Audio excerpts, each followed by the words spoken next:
jalan ada pohon-pohon Natal yang dihias dengan kelap-kelip lampu. Bahkan Natal banyak gereja sibuk memperindah diri, mempercantik diri dengan berbagai dekorasi yang dihias sedemikian mungkin.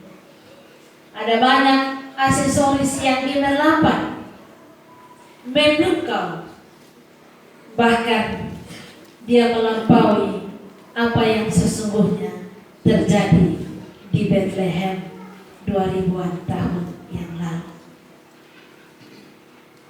Semua orang merayakan Natal pasti dia bersukacita, ya?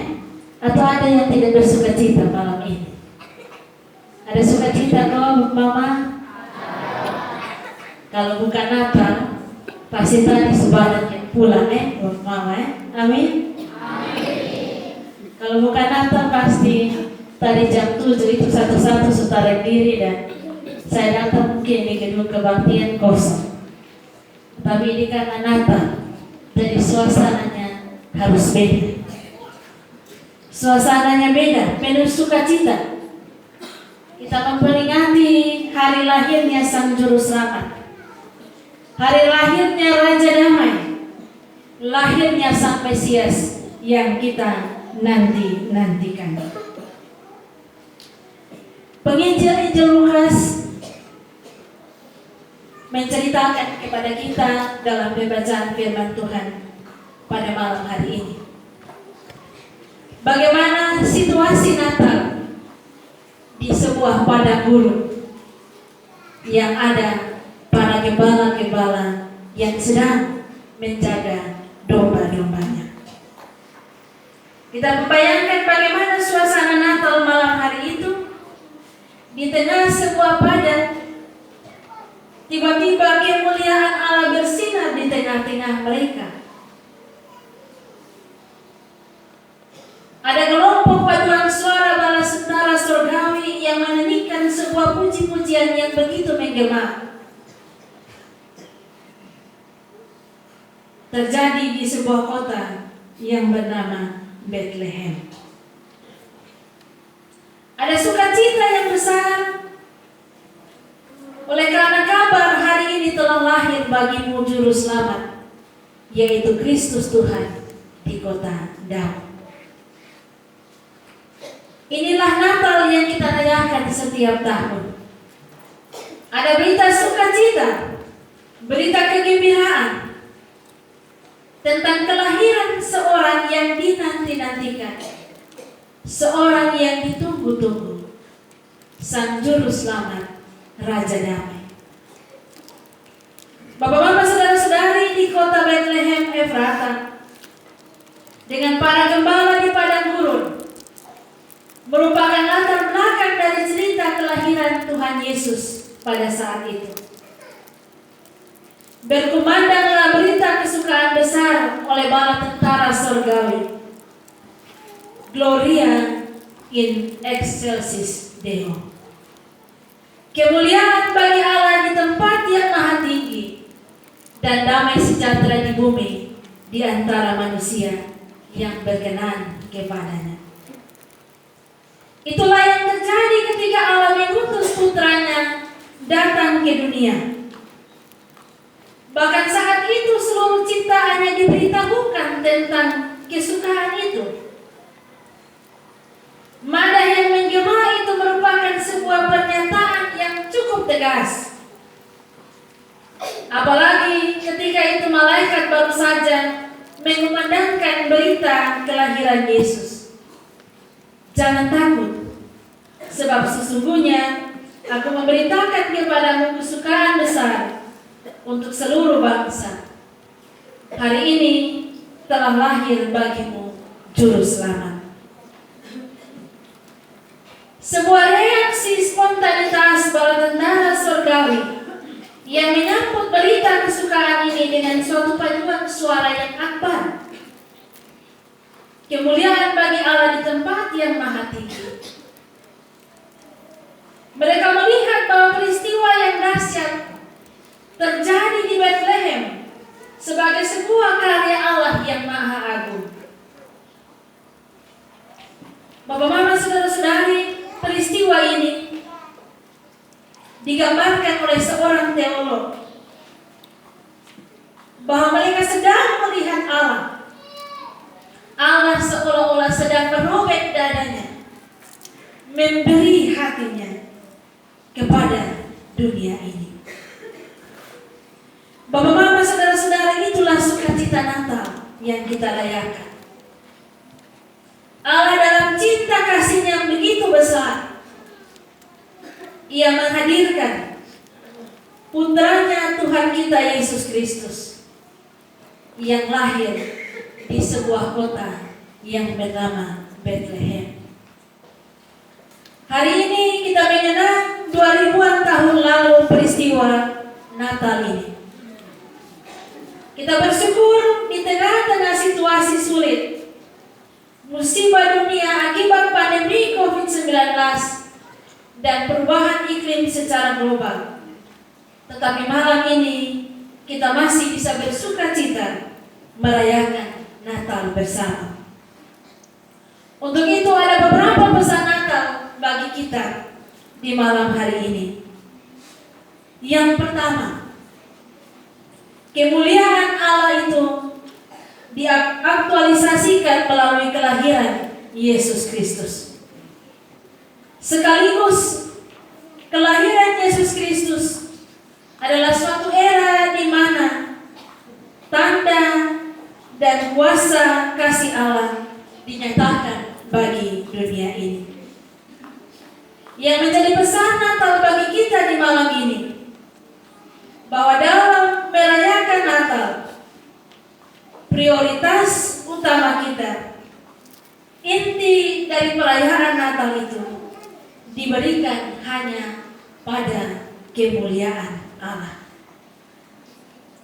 Perayaan Natal yang kita lakukan, perayaan Natal yang kita laksanakan bersama-sama, dipersembahkan hanya bagi kemuliaan Allah. Namun kadang-kala Bapak, Mama, saudara-saudara, Natal yang kita rayakan setiap tahun, dia biasanya syarat dengan kesibukan yang tidak pernah habis-habis, yang pada akhirnya kemuliaan Allah menjadi yang terkesampingkan dan digantikan dengan kepentingan-kepentingan kita manusia. Kita sibuk dengan hal-hal yang tidak membawa kemuliaan nama Tuhan. Tidak jarang dan tidak heran kadang-kala perayaan Natal juga sering berakhir dengan salah paham. Kadang-kala orang merayakan Natal, tetapi pada akhirnya ada rasa tersinggung yang menghebohkan sampai menimbulkan perpecahan dan perkelahian. Kadang-kala dalam merayakan Natal ada banyak anak-anak yang demo dengan orang tua hanya karena supir di baju Natal.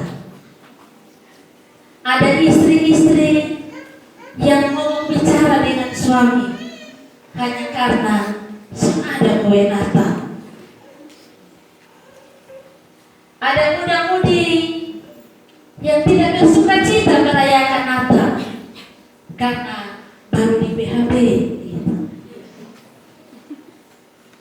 Bahkan tidak jarang ada banyak majelis jemaat yang ketika rapat mempersiapkan perayaan Natal, mereka ribut-ribut, bahkan lain hanya karena apa yang mau dibuat untuk perayaan Natal.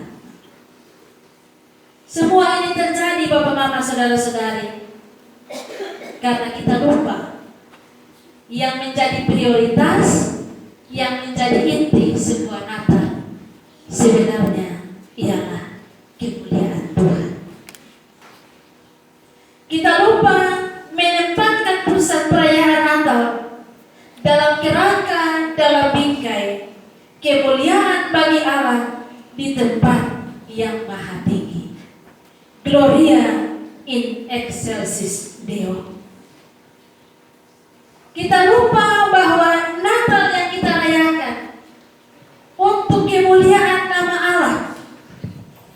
Allah yang karena cintanya yang begitu luar biasa telah mengaruniakan putranya yang tunggal, Tuhan kita Yesus Kristus. Malam ini kembali kita merayakan Natal bersama. Hampir tidak ada kursi yang tidak terisi. Hari ini semua bersuka cita. Anak-anak dengan setia dari 8:30 sampai dengan 8:30. Tentunya yang kita buat ini untuk kemuliaan nama Tuhan. Amin kok? Amin. Bukan kami bertahan untuk capek latihan, soal menyanyi, untuk demo dengan pendeta. Tidak. Hari ini semua kita yang ada di sini, kita merayakan Natal. Prioritas utama kita bukan hal-hal yang tidak ada kaitannya dengan kemuliaan nama Tuhan. Kita datang merayakan Natal untuk memuliakan Tuhan di tempat yang maha tinggi. Hal yang kedua, pesan Natal bagi kita, damai sejahtera di bumi di antara manusia yang berkenan kepadanya. Merayakan Natal mengingatkan kepada Bapak Mama, saudara-saudara dan saya bahwa kita membutuhkan damai. Damai bukan sekedar sebuah ilusi, bayang-bayang. Damai adalah sebuah kebutuhan kodrati dari setiap manusia. Kita semua membutuhkan damai dalam hidup ini. Namun sayangnya Bapak Mama saudara-saudara, damai shalom itu dia hanya dalam kata-kata saja. Banyak orang yang belum hidup berdamai dengan orang lain. Banyak orang yang belum hidup berdamai dengan dirinya sendiri. Banyak orang yang belum berdamai dengan alam ciptaan Tuhan. Bahkan banyak orang juga yang mereka merayakan Natal, tapi mereka tidak berdamai dengan Tuhan. Bala tentara surgawi mereka sadar bahwa damai yang sesungguhnya telah direnggut ketika manusia pertama memproklamirkan perang melawan Tuhannya di Taman Firdaus. Selama dosa masih ada dalam hati setiap manusia, selama itu pula tak akan diperoleh damai di antara sesama manusia.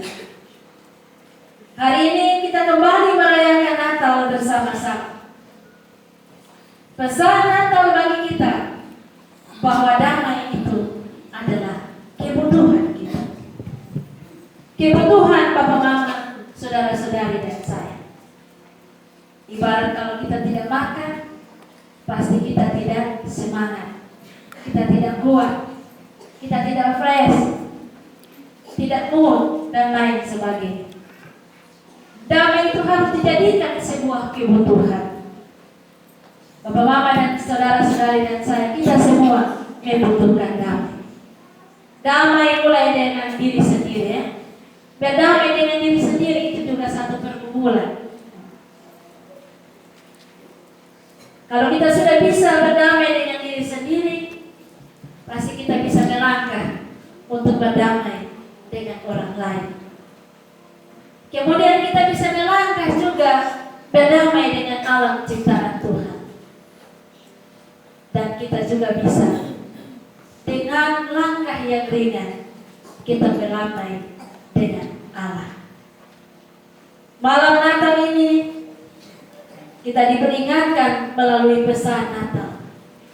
Masihkah ada shalom itu di antara kita? Masih adakah damai itu di dalam hati Bapak Mama, saudara-saudari dan saya. Tadi anak Pak lagu bilang, kalau tidak ada damai di hati, tidak ada kasih Tuhan di hati, maka Natal tidak ada artinya apa-apa. Kita semua hari ini bisa duduk bersama di sini.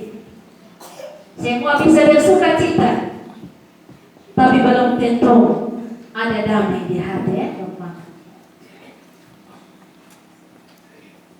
Nyanyian malaikat mengatakan kepada kita, damai sejahtera di bumi di antara manusia yang berkenan kepadanya. Damai itu hanya ada pada orang-orang yang berkenan kepada Tuhan. Orang-orang yang taat, orang-orang yang mau mendengar Tuhan, orang-orang yang mau melakukan apa yang menjadi kehendak Tuhan. Selagi kita masih ego, masih angkuh, susah memaafkan, lebih senang mendendam, damai itu tidak akan menjadi bagian kehidupan kita. Mari kita pulang merayakan Natal di tahun ini dengan pesan bahwa damai itu harus menjadi kebutuhan kita. Damai itu harus ada dalam hati kita. Damai itu harus ada dalam tutur kata kita, dalam sikap, tingkah laku dan perbuatan kita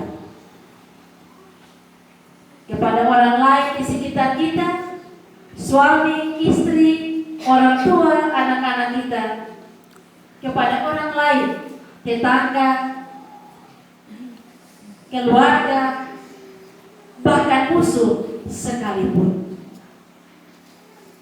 Jika damai itu sudah ada dalam hati kita yang merayakan Natal, saya kira gemerlapan sinar kemuliaan malam Natal di padang gurun terus menjadi sinar kemuliaan yang menemani perjalanan kehidupan kita, menapaki hari-hari hidup dalam kasih dan tuntunan Tuhan.